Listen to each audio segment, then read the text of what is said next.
The Agenda with Steve Paikin is made possible through generous philanthropic contributions from viewers like you.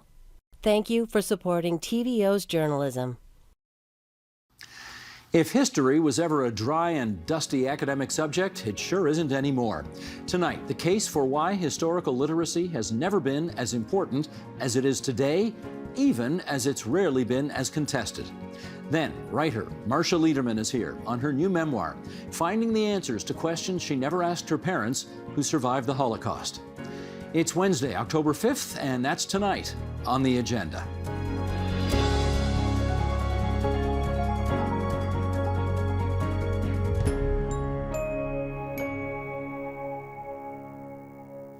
There is no end to the maxim's warning about the use or misuse of history. For example, those who forget their history are doomed to repeat it. And in many ways, the past has been making headlines more than ever. We're having debates about putting new street names up and tearing old statues down.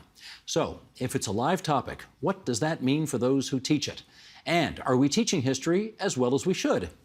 Let's find out. In Peterborough, Ontario, Christopher Dummett, Professor of Canadian Studies at Trent University.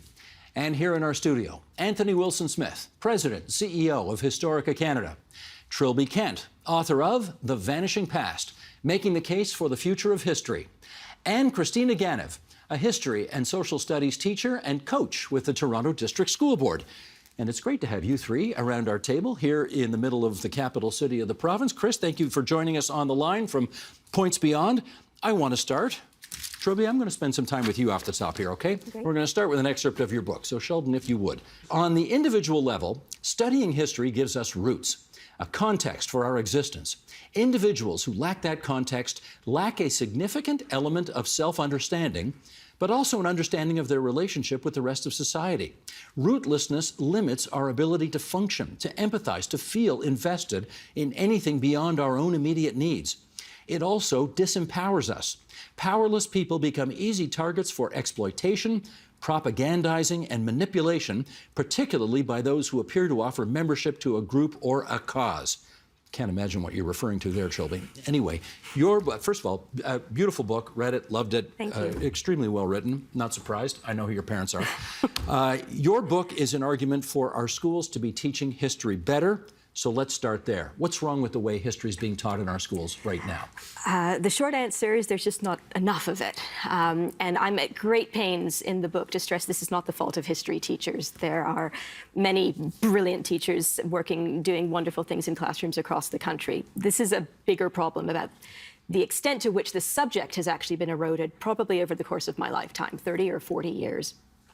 Where do we stand now? How do we actually, what does that mean? There's one required history course to graduate in Ontario from high school. It's grade 10 history, it's 20th century, that's it. We don't actually introduce history as a subject until grade 7. Before then, historical material, historical topics are integrated into a social studies program, but in a very scattergun and disconnected way. We've seen a decline from the 1960s, when history courses accounted for roughly 11% of all classes that students would have taken here in Ontario again, to about 6% in the 1980s. I dread to think what it is now, but I would predict that that trajectory has continued sort of in a downward fashion. And we see it at the post-secondary level as well, with declining enrollment. I am curious. You're not a teacher. I'm not. You're not a historian. I'm not. You've written a book about both those things. So how did this get onto your radar in the first place? 100%. So I mean, history, it's my first love. I studied it at university intensely, and I then went on to work in journalism and as a writer of fiction and nonfiction. So alongside history, I love story, and I believe passionately in the power of narrative and in the power of historical literacy. And so the book was a great opportunity for me to speak to historians, some big names like Margaret Macmillan, Bob Bothwell, but also those in the trenches, history teachers, history profs, curriculum designers, students, parents, to find out if what was bothering me about the fact that my kids were looking forward to however many years sort of in public education, where they weren't going to get a great deal of history, or at least not in a particularly connected, sort of intentional fashion.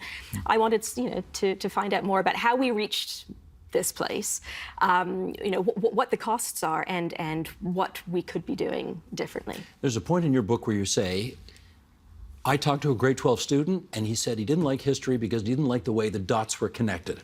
What's wrong with the way the dots are connected right now? Well, they're not connected. I think that's the big problem. We jump around between bits and pieces of Canadian history. We throw in some ancient history in grade 4. You dabble in the First World War after that, and then you're leaping ahead to the 20th century Canada. There are absolutely options to do other periods, but it's very dependent on your school, and what teachers at individual schools are willing to teach. And so there's a big problem in that respect, I would say, in that continuity. Thank you for setting the table for the discussion to come. I come to you now. You teach history. She doesn't blame you. You just heard that. Let's get that on the table right away. Thank you. You teach history. You coach other history teachers on how to teach history. Do you agree we need to be teaching history better? Absolutely. I also agree with Trilby in that there isn't enough history. For example, in the grade 10 Canadian history course in Ontario, we have 110 instructional hours to teach 108 years of Canadian history. So, we have that issue with depth and breadth and content versus critical thinking skills, and all of those. We do need to be teaching it better, and it starts with teacher training programs, but it also starts with the education that we receive in elementary and secondary schools, and certainly I'm in agreement that we need more of it. So not just better, but also more. Absolutely, yeah. Do the students want that? They may not think they know that right now. I think they do. Often students come to my class with a negative view of history. I often take a poll, and it's typically 75% of students, and I always ask them what it is they dislike or even hate about history. 75% say yes. They don't want to take history? Typically, they'll say they have some sort of general negative attitude towards history. And often when I ask them, they don't see themselves in history. They don't find it relevant. They may have been asked to memorize dates, for example, or they may have been taught the same things in terms of content over the years. And so what they want is a more interactive way of learning history, more inquiry-based, and history that is relevant to them. Let's go to Peterborough and find out what our university professor thinks about this. Chris, when the students who take history from you get to you, how well educated do you think they are when they arrive in your class? Obviously it depends on the student. I wish that they knew a lot more history. I wish they had a lot more just background knowledge. I wish they had more stories to draw from. I loved Trilby's book, and I love the idea of repeating many stories again and again, 3 or 4 times. I think students learn like making a snowball, right? You keep rolling your snowman, you keep rolling it picks up more and more each time you learn it. We all know this from stories we hear again and again, and we learn different things each time. So I wish they knew more. Some do, but they don't tend to know it from school. They tend to know it from, well, right now it's they listen to podcasts or YouTube channels, and they just pick it up. And I love that. And they're able to do so much more when they have that kind of core knowledge. I'm going to suggest another reason they know the history they know is because of this guy. Anthony Wilson-Smith heads Historica Canada. They do those minutes on television, those heritage minutes, which millions of people watch and which are terrific. You don't mind if I say bite-sized, right? Because they're a minute long or so. They are. That's where we learn a lot of history. So you come to this discussion with that background. Do you agree that we're not teaching history properly? Yeah, Steve, the Globe used to have what I thought was a terrific tagline for their product, which was simply that context is everything. Read the Globe. Context is everything, Part of it is if you only focus on dates, you have to have dates, but you lose that sense of what makes history interesting, which is the people, right? When you talk about, one of our most successful programs is putting veterans in schools to talk about their experiences. So the kids get in, they don't say what date did this happen or what was the geographical significance. It's like, what was it like to land on the beach? What was it like when your best friend was shot several feet from you, to have the bullets whizzing over your head, to know the enemy was just like you out there? It's the real ground level stuff that gets them. And the magic of the minutes when they work, and we still get about 8 million views every time in the first month, every time we release one, is people looking and saying, Oh yeah, they were just, they were like me. I mean, they were, maybe their clothes were different, the styles were different, the speech was different, but their hopes, their fears, their dreams, those were the same. That's the magic. Which was the most viewed minute so far? We have done very well on, particularly on the release of one marking the 75th anniversary of D-Day several years ago, about a soldier from New Brunswick who actually was killed on D-Day, and he was 39 years old at the time, and that had about 9 million views in 30 days alone, and I think we're at about 15 million now. And then they just keep pumping away. The early ones, everyone smells burnt toast, Steve, still, and that's about 30 years back, but they're still smelling it. They're really good. I got to say, they're really good. They do the job. It's the budget of a major motion picture and sort of the plot line broken down to a minute. And the whole idea, again, is to open a door, to have somebody say, I never knew that. That's so cool. That's got my attention. And then they get in. Then they want history. Then they want to hear more about it. Then they go down the rabbit hole in the very best of ways. Christina, let me pick up on something that Anthony just talked about, which is this whole issue of chronology and dates and places and times and all of that. And I know, I got kids too. I understand that they don't necessarily love having to commit all that stuff to memory. What's your take on the importance of all of that? Dates are important to contextualize and to ground students in an understanding of history, but what I found in my practice, and certainly there's a movement towards thematic teaching of history, and Historica does a very good job of supporting that kind of teaching when students are learning around themes and patterns. And there's still a chronology, because I think that's how we all think, and we need to know what happened first, second, third, etc. But really history is about contextualizing and about determining patterns and trends and being able to see the bigger picture, the macro, as well as the micro. Chris Dummett, I want to ask you, when your students come to you, again, I'm going to go back to this example here, when they come to you and you say to them, 1867, 1914, 1939, do they understand the significance of those years? I mean, some do. I think the dates are the wrong way into it. You have to have the dates, but it's the stories around the dates. Right. I mean, I think what we were just talking about the soldier on D-Day, 1944. What does that matter if you don't have that story? 1867. I begin. I'll get this podcast, and I begin an episode about George Etienne Cartier, who obviously was the father of Confederation. He was around in 1867, very responsible for 1867. But I begin the podcast with him fighting a duel about a decade and a half earlier. And this guy is getting up at dawn with pistols and going out, and it's a huge chaotic story. And I think that's a story that people will remember, and then the date comes second, and then you'll have some flesh on the very meager bone of that date. Trilby, how about you? The issue of chronology, dates, times, places. Yeah. How important to you? I think they do matter for the reasons Christina and Christopher have outlined. I do think that having some sense of the big picture, the broad sweep of history is really important. One of the people I spoke to for the book was Professor Bob Bain, who's involved in the Big History Project and its successor, the World History Project, which are this really exciting brainchild of Dr. David Christian. I watched his TED Talk, incidentally. You watch his TED Talk? Because you mentioned it in the book.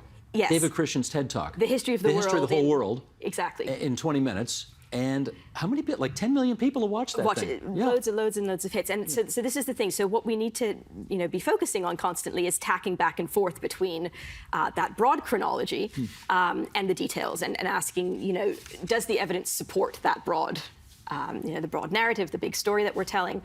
But one example that Professor Bain gave was trying to piece together a 1,000-piece puzzle without reference to the picture on the front of the box. If we don't have that sense of chronology of big picture, then really dealing in microhistories and themes is only going to get us so far. It's only going to result in a piecemeal understanding of the subject. You grew up in Montreal, yes? Yeah.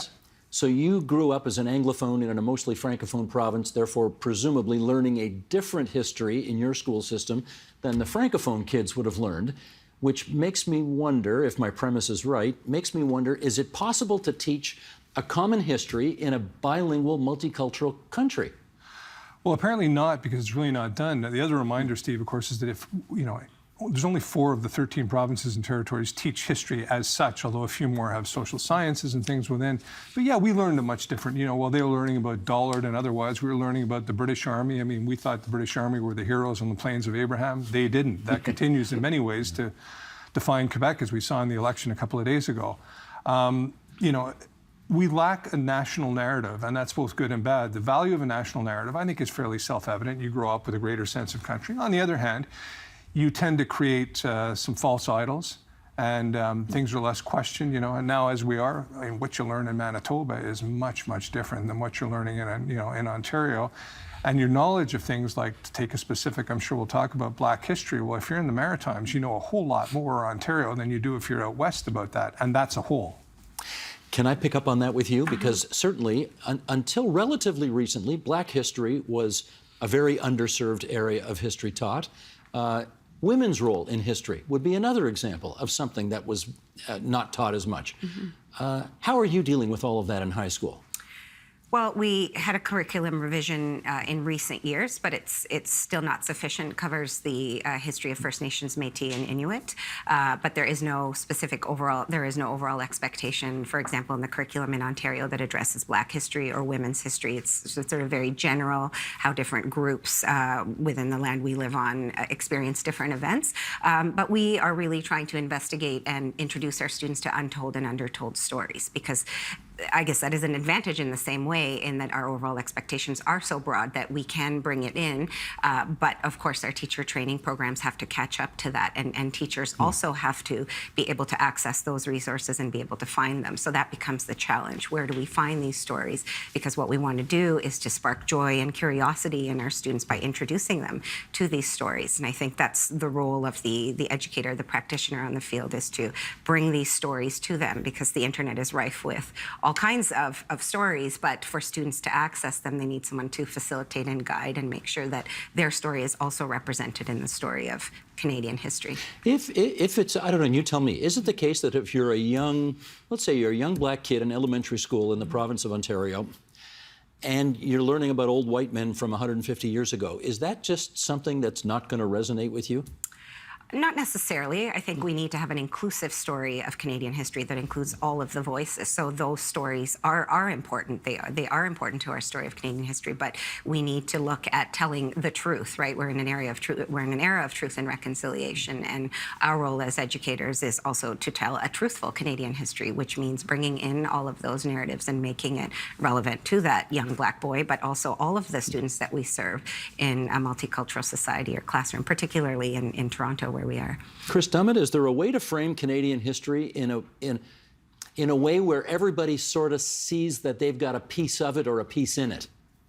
Yeah, I mean, I think the danger is in emphasizing too much differences and assuming that the kinds of things that we see now, you know, whether it's skin color or other things, are inherently are always going to matter. You know, I spent a chunk of last year reading Marcus Aurelius's Meditations, right? As a Roman emperor in the early part of the 2,000 years ago.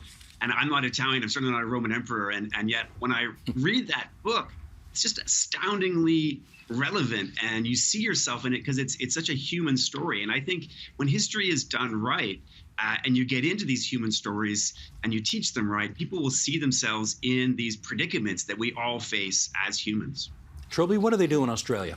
What do they do in Australia? Well, the exciting news from Australia is that they've actually identified history as one of the 4 pillars of education. They've had that national conversation, which is what I would love to see us do here.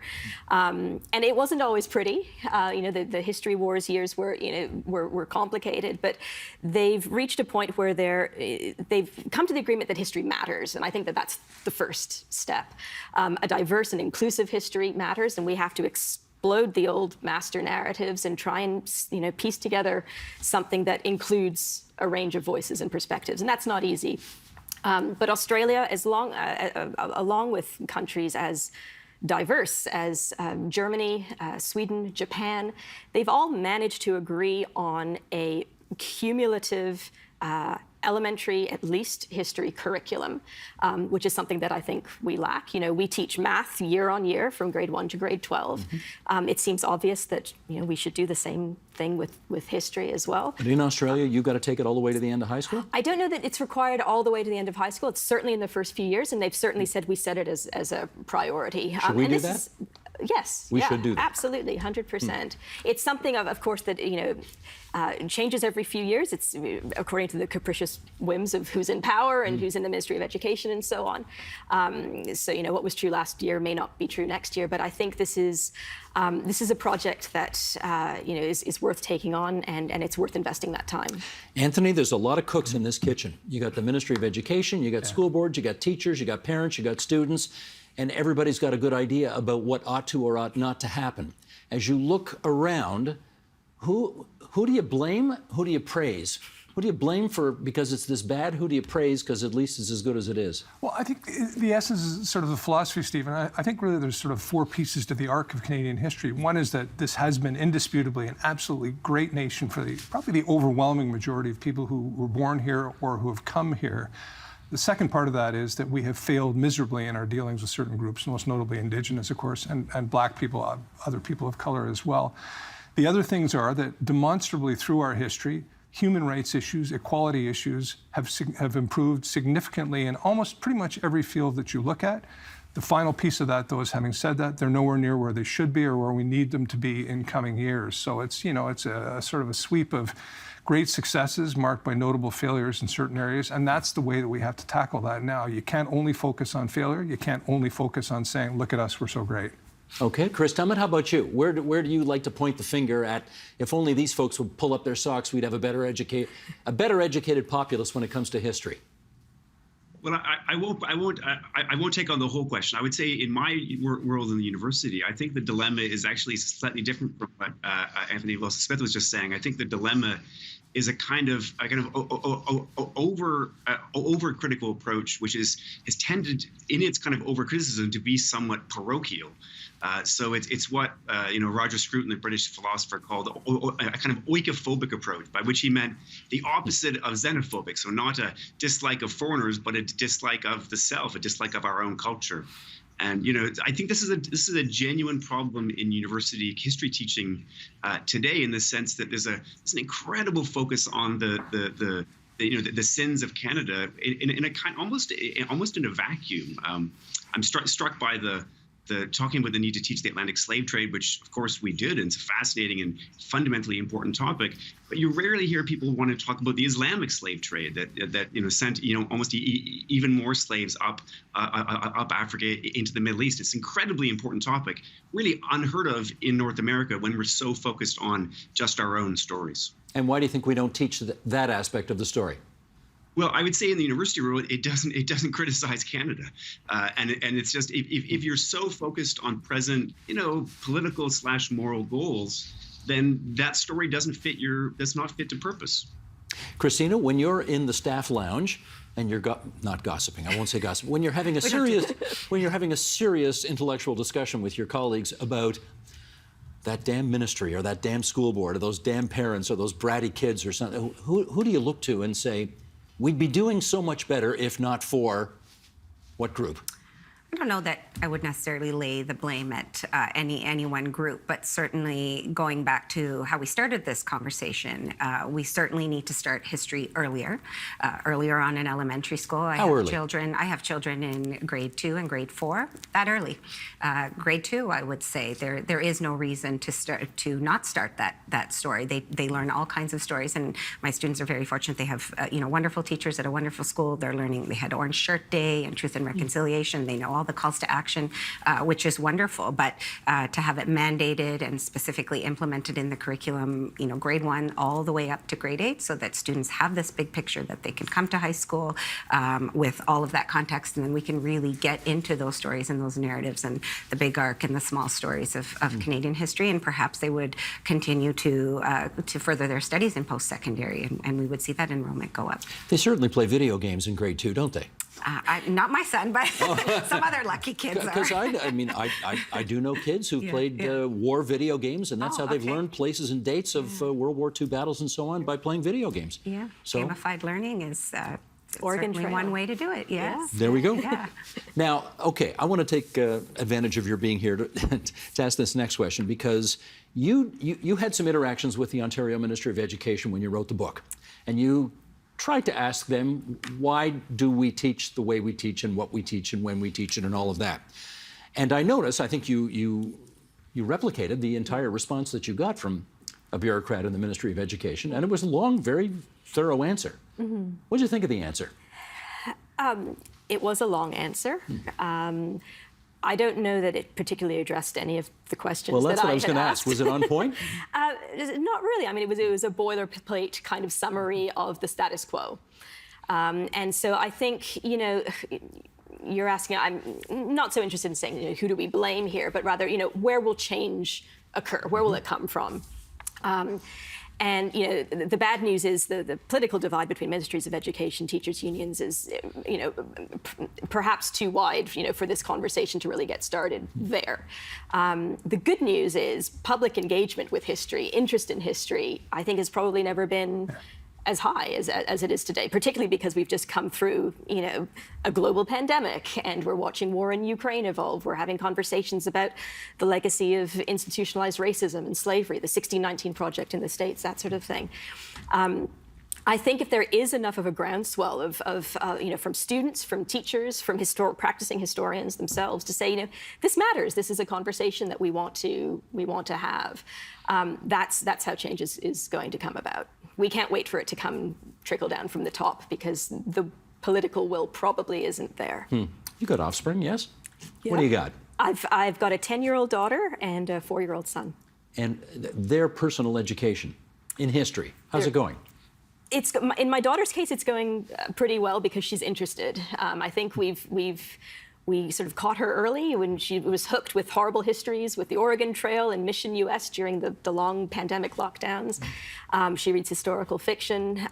So she's into it. She's into it. She gets it. And she was delighted. She's in grade 5 now, when she got to grade 4, because this was the first time that she got to do history beyond Canada's borders. She got to learn about, you know, embalming and the pharaohs and the pyramids and so on. She liked that. She loved it. And I think, you know, and she's not unusual. This is the thing. I think that there is a sense that, you know, kids sort of at a certain age are only equipped to process so much information, so much history. You talk to a kid about, I don't know, Pokemon or Star Wars, they've got an infinite capacity to retain information, to build up that knowledge base. So, you know, if you can get them interested, you know, you've got them for life. I mean, that is the thing, Christopher, right?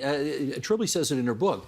There are people with an unbelievable capacity to remember dates, episode names, character names, who did what to whom when. If it's about Star Trek or Star Wars, surely they can do it about 1867 and all that, as your podcast is called. Yeah, they can. I've got 4 kids myself, one of whom absolutely loves history, has like almost encyclopedic knowledge of, you know, Greek myth and Viking gods. I actually have an incredible fan. I shout out to this fan, a 13-year-old girl who listens to my podcast and emails me just about every week, it seems, and just must have an incredible knowledge of Canadian history. They can learn it, and they're fascinated by it. I know that my podcast is being used in some independent schools as the history curriculum. And in fact, as kids as young as 7 or 8, like, it's kind of astounding. And I'm also used it to teach in university. So they're fully capable of understanding it if it's kind of taught in the right way and taught in a kind of accessible way from a very young age. And they'll like it. Who doesn't like the Egyptians? You know, it's that little tool to stick up the nose to pull the brains out. I mean, everyone loves that story. Okay, that's pretty gross for a family show here. But anyway, okay, I get you. We've got a couple of minutes to go here, and I want to get from each of you a recommendation. A book, a movie, a course, a game, a something that people watching or listening to this can go source right after this and learn a little more about history. Something you love. Anthony, fire away. 3. Chris has one. The example of Georges Etienne Cartier is perfect, because instead of just talking about here's a paper-pushing bureaucrat who helped make a deal, you've got a guy with a duel at dawn. Like, he brings personality to it. Thing about Trilby's book, in addition to the ideas that she's brought forward, is it's written in this nicely breezy, which I mean is a compliment, conversational matter where you can pick it up, you can go through a couple of pages, digest it, come back, think about it further.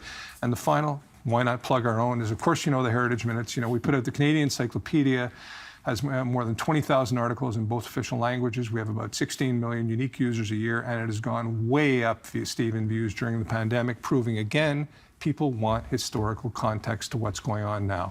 Chris, yours, please.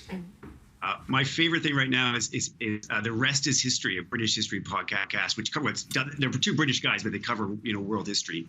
Funny, great stories. And plug your own podcast, too. What the heck? you can always listen to 1867 and all that, a podcast, which is really just about making history fun and interesting and telling important stories in hopefully interesting ways. Great. Christina. The Secret Life of Canada podcasts, CBC podcasts, untold and undertold stories of Canadian histories really resonate with my students and myself as well. They have, very small shout outs to trailblazers that, we may not have heard of or may have heard of, but, have an opportunity to learn more about them, and also the much longer versions of all kinds of histories across this land. Trilby, I'm not going to let you answer this question because you're far too modest to plug your own book, so I'm going to plug it for you. The Vanishing Past, Making the Case for the Future of History, is Trilby Kent's contribution to this. And do me a favor, say hello to your mother, Scylla, for me. She is just such a great fan of this program, and I love her emails. I will, for sure. Oh, and say hi to that daddy of yours, Peter Kent, as well, because he's not a bad guy either, even if you didn't mention him in your own book. But that's okay. Can I thank our guests for coming onto this program tonight? Trilby Kent, Anthony Wilson-Smith, Christina Ganev, history, social studies teacher, coach, TDSB, and Christopher Dummett on the line from Trent University in Peterborough, professor of Canadian Studies. I thank all of you for joining us around the actual and virtual table here on TVO tonight. Thanks so much, everybody.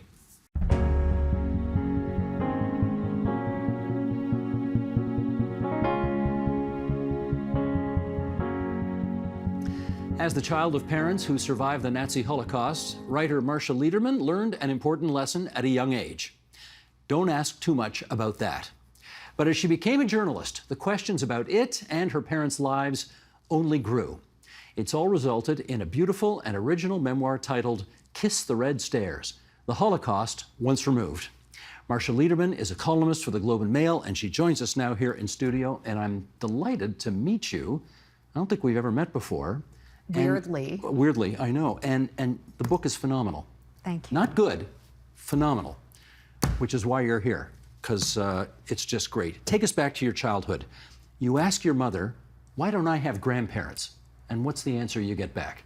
It was a very innocent question. I'd just been at my friend's house. She had grandparents. They seemed really great. They gave her lots of love and attention, and I wanted that too. Why didn't I have that?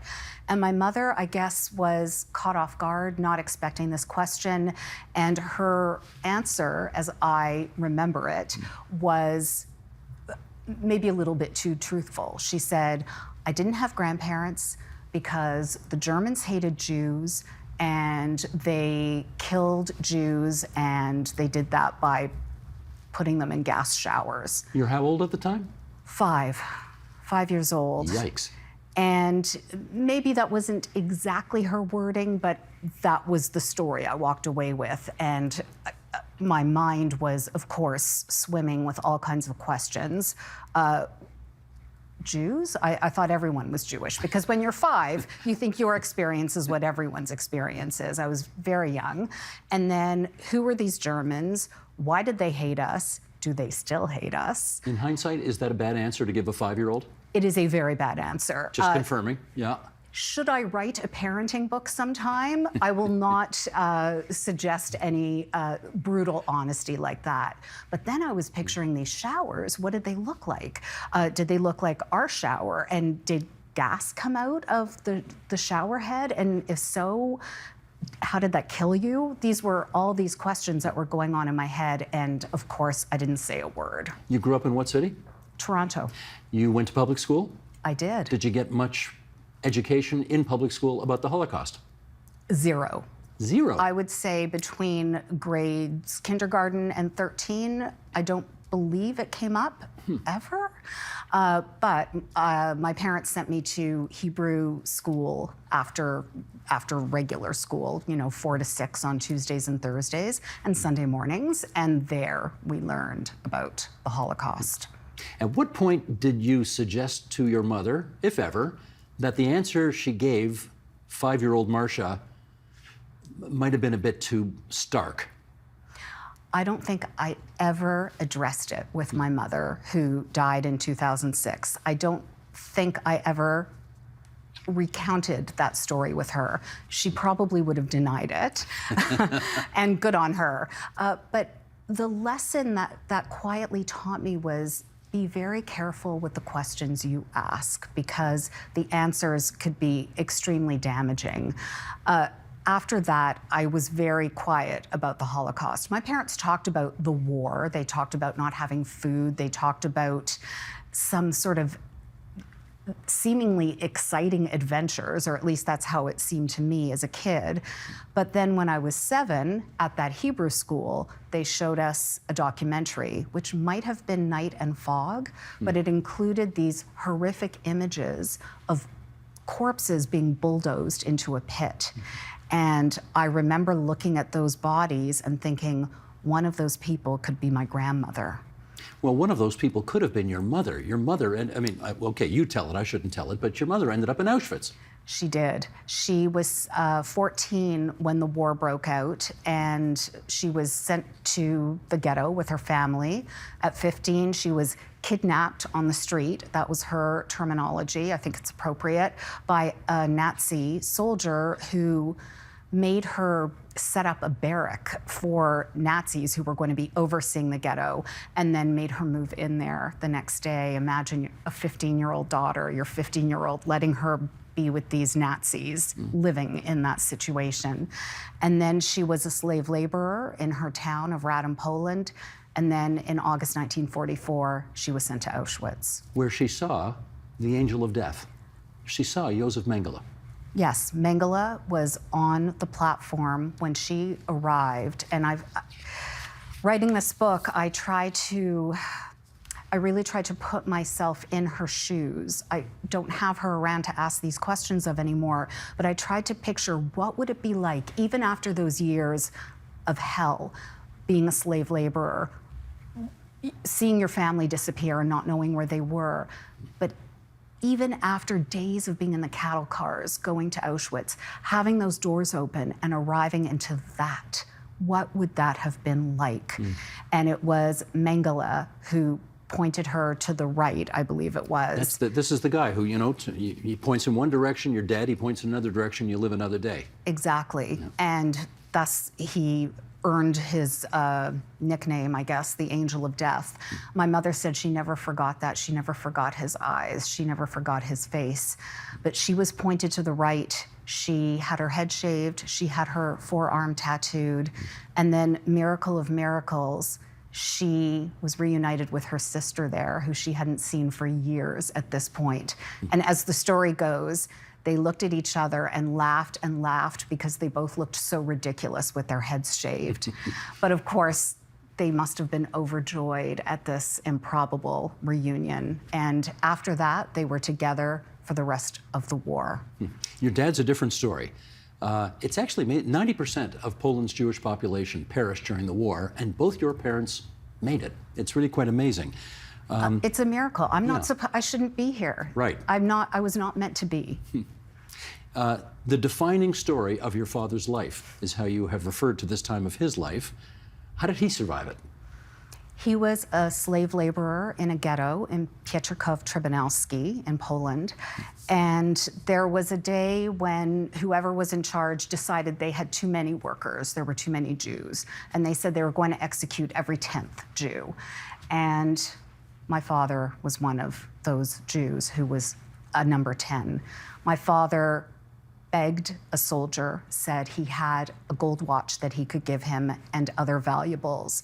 The soldier made him wait all day. My father could hear this shooting. At the end of the day, this guard, who I've since realized could have been a young guy, could have been 18 or 19, this German soldier, but he took the watch from my father and he said, go get the rest of the valuables, bring them back tomorrow, and you can continue to work. And there were other valuables. My father went to the home he shared with his family in the ghetto and got this bag of valuables, as I imagine it. I don't know. There's no one to ask to get the details of this story, but he got those valuables, and rather than go back to work, he went to the home of a Polish official that he had heard was issuing false papers for a price. And he went there and asked for those false papers. And condensing the story, the Polish official said no, but the wife begged the Polish official to give my father these papers.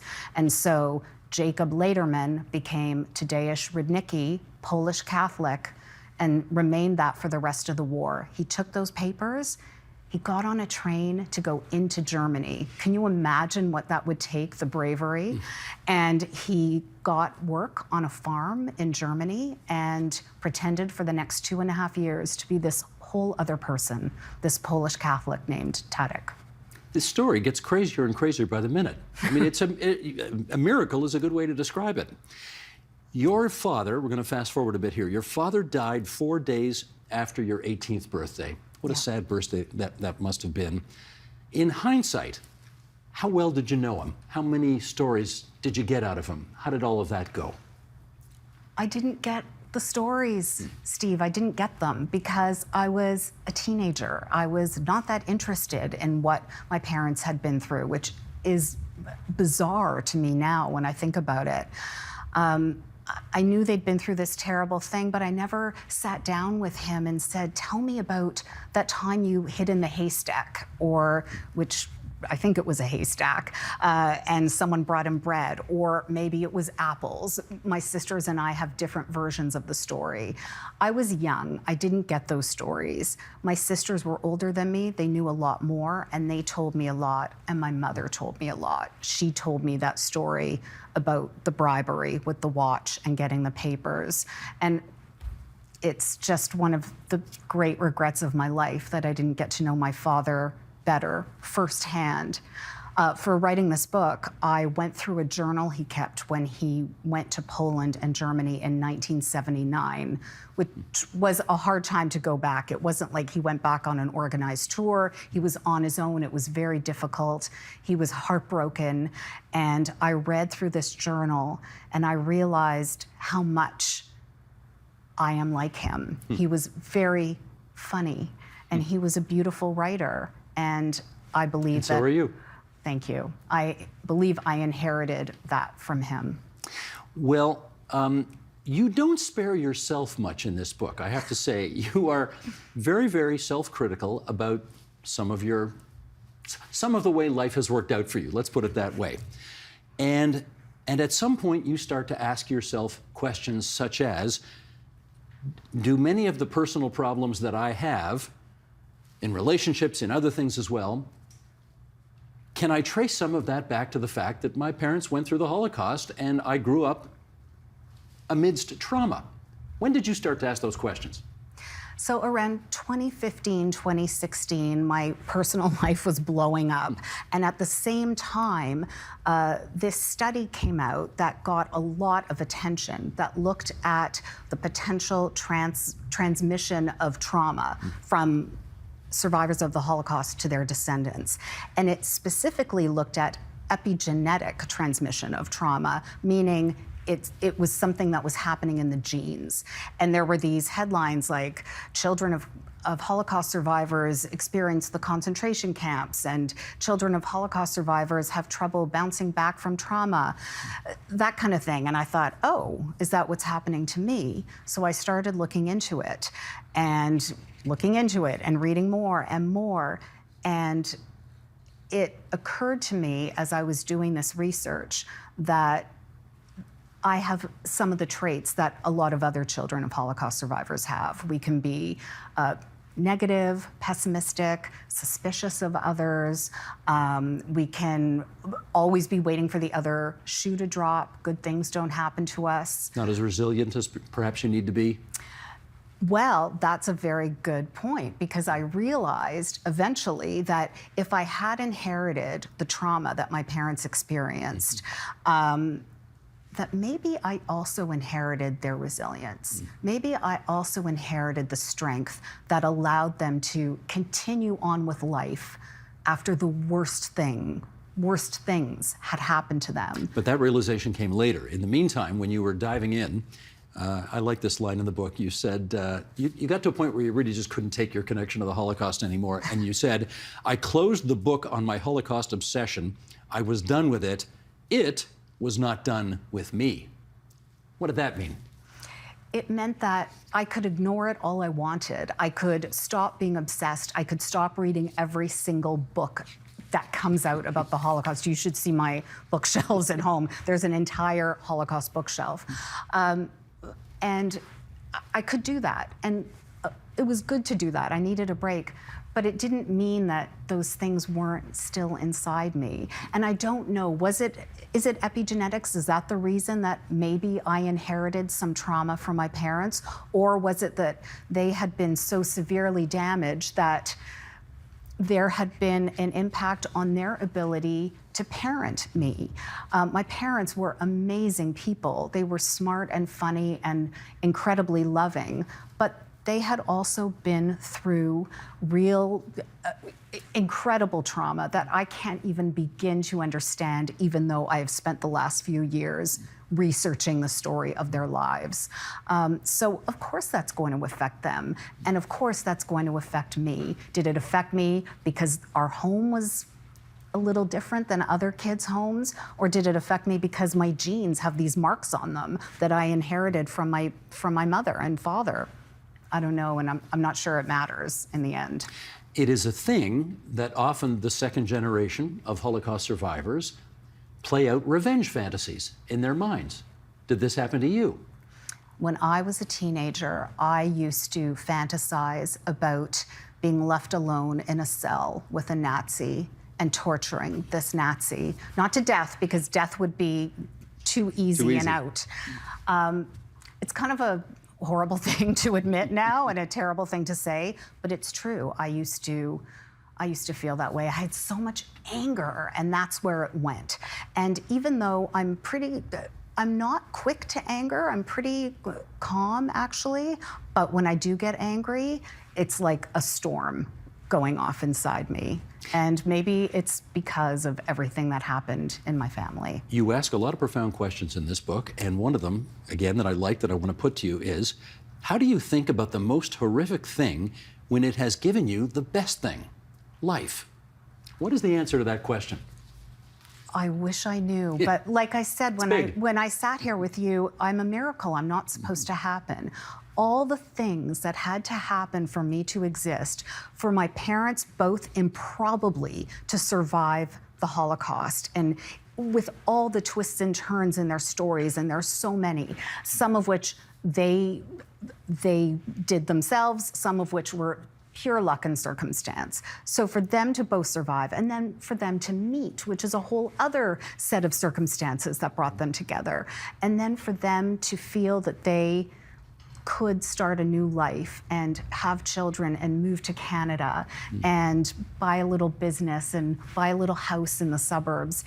It's amazing to me that that happened. It's so beautiful, and yet if it hadn't been for all of the horrors of the Holocaust, I wouldn't be here. My parents would never have met. I wouldn't exist. You'd be talking to someone else right now. I bet there are people who are seeing that title on the screen behind us there, Kiss the Red Stairs, Kiss the Red... What has that got to do with the Holocaust? You want to tell the story here? No. I'd rather not, okay. And I feel terrible about that, just because for anyone who does read the book, it's kind of a slow reveal, and I don't want to ruin it. Okay, good. But I will say it has to do with wanting to go back, wanting to walk in the footsteps of my parents, and learning something about them that can only be learned by being in the place.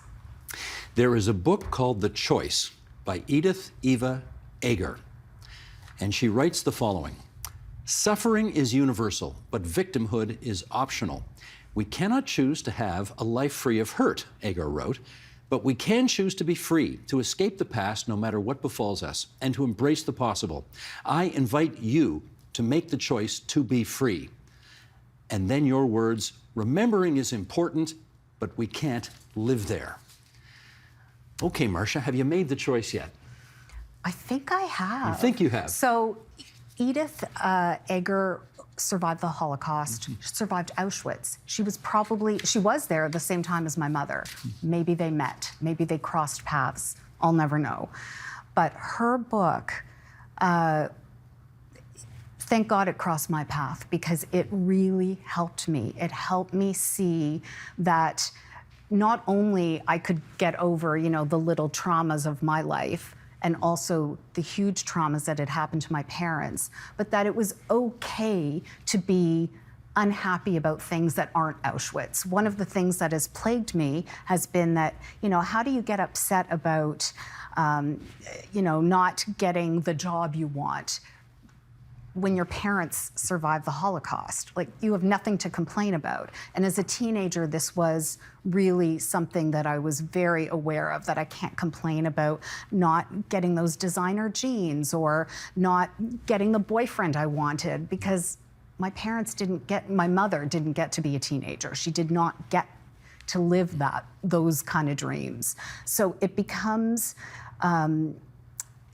you downplay your own disappointments because they don't measure up to what your parents had lived through. And Edith Eger writes about that in her book consistently. She's now a psychiatrist or psychologist, that she helps people who feel like, oh, I can't be upset about this. I'm talking to someone who survived Auschwitz. No, you can. Your disappointments are valid and they are important. And I learned that. But I'm also really learning to love the world and to love the life that I have. It has its moments of difficulty, but there's so much beauty. But it's interesting that when I asked you the question, have you made the choice to be free? You said, I think I have. So you're not 100% sure yet. Things aren't that easy for me, Steve. It's not like, I know. Oh, I know. Oh, I can just have fun. Life's a party. It's not like that for me. But I am trying to savor the moments of joy, because they're everywhere. Well, one of the biggest moments of joy is that you have is he 14? 14-year-old son? He's just about 14. Almost, okay. You've no doubt thought about how, over the years, how you were going to introduce the issue of the Holocaust, your family's role in it, engagement with it, and so on. How did you work all that out? Well, I didn't want to tell him anything. I wanted to keep it from him. I wanted it to be not the burden that it was for me as a child. So I didn't say very much about it at all, and he didn't really ask any questions. And then we enrolled him into Hebrew school so that he could start to prepare for his bar mitzvah. And of course, I would ask him, what are they studying? And he came back one day and said, oh, we're learning about the Holocaust. And I thought, oh no, here it is. And I, probably not in that conversation, but eventually I said to him, you know that my parents were Holocaust survivors. And he said, yeah, I know. So he knew somehow. He knows it's part of his history. He knows that he comes from a dark history, but that there's a lot of life and love and laughter in our home. And I hope that can serve as the antidote for everything else. You've obviously left the door open for him to ask more questions as he gets older and wants to know more. Have you thought about the answers that you're going to give when the more difficult, more profound questions start to come from him to you? I think honesty is important, but not brutal honesty, the way my mother had talked to me. He doesn't really need to know the horrors that I have discovered and that I discovered researching this book. One day he can and will and should, because we need to know these things so they don't happen again, although they're happening again in other places and in other ways. And that's really a responsibility that I think he will carry. I feel I have a responsibility to speak up and speak out against injustice and to make sure that this chapter of history is well known and that we use it to stop other horrors from happening. And I think that he will have that responsibility too when he's older, not yet. How do you personally deal with the terribly ironic set of circumstances that the one thing in your life, if you could do it again, that you would like to do is interview your parents, and you've turned out to be a journalist.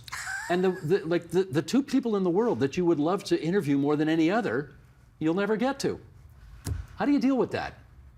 A lot of sleepless nights. But what I did was I used the skills that I have as a researcher and tried to figure out as much as I could about what they had gone through. So I read a lot of testimony from witnesses who would have been in the same place as they had been. I think. And I read as much as I could about people that my parents knew.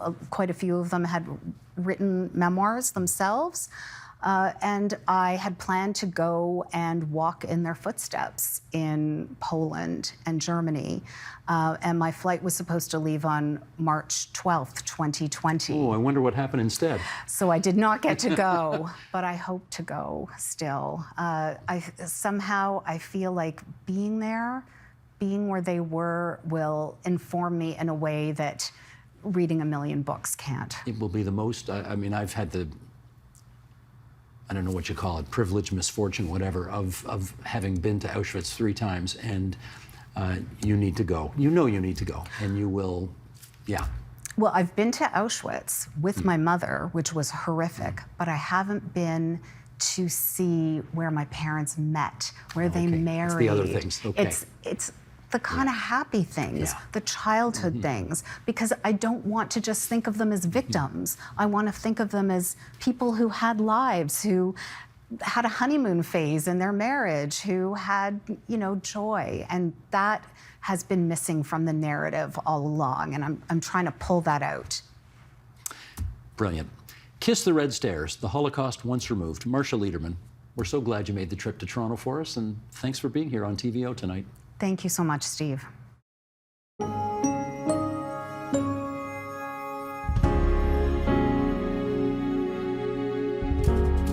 And that is the agenda for Wednesday, October 5th, 2022. Tomorrow, Nam Kiwanuka assesses the turbulent rollout of $10 a day childcare in Ontario and why many are still waiting for it. I'm Steve Paikin. Thanks for watching TVO, for joining us online at tvo.org. And Nam, we'll see you here tomorrow. The Agenda with Steve Paikin is made possible through generous philanthropic contributions from viewers like you. Thank you for supporting TVO's journalism. TVO.org has a new look online. For the latest Ontario current affairs from our digital team, from The Agenda, of course, and for all of our podcast documentaries and programs, check out TVO.org.